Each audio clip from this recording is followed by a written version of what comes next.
Welcome back, and today we'll be going through this book, The Space We're In, written by Katia Bellin.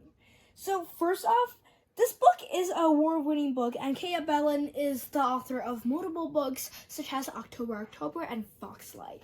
Okay, so let's start first towards the characters of this book.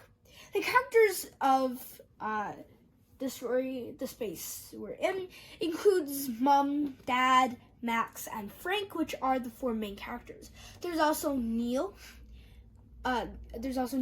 Mark, Jamie, and Edhum. And these four characters are side characters, either the friends, neighbor, or the dogs, neighbor's dog of the story. Neil is the neighbor's dog, and Mark is the neighbor. The other two are the friends of Frank. Now let's move on towards the plot of the story. The plot of The Space We're In includes of three main parts that I'll be talking to you about today. The first bit is the start. Max is a person, as we know, as autistic. Autism has been split into a lot of different sections. Autism is basically having disorders and learning about society as a whole.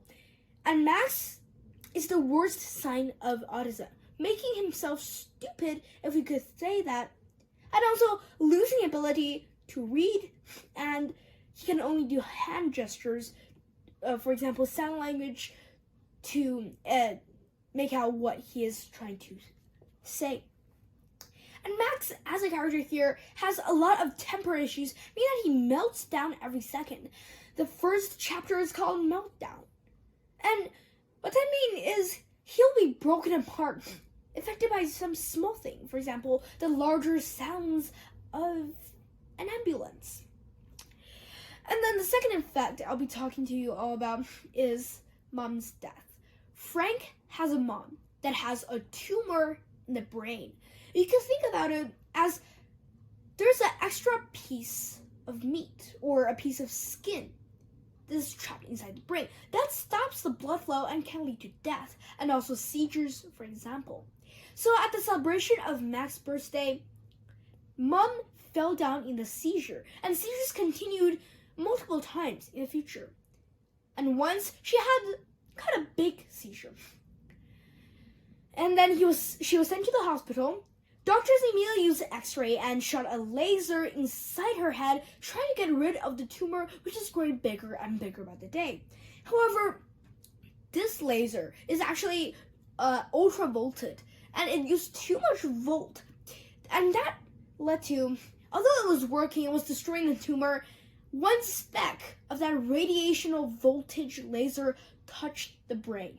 And immediately it started to bleed because the brain itself is a very, very fragile object in the human body. After that happened, you can think about it as there is a bleeding inside of your body, and especially inside your head. And that led to overbleeding of the body, and that led to the unfortunate death of Frank's mom. And lastly, the conclusional bit of the entire story focuses on what we call a conclusional ending. Frank's mom is an artist. And before he had her first seizure, he started drawing a picture of the family, including Max, Frank, herself, and her husband, which is Frank's dad. However, she did not finish that story. She did not finish that drawing.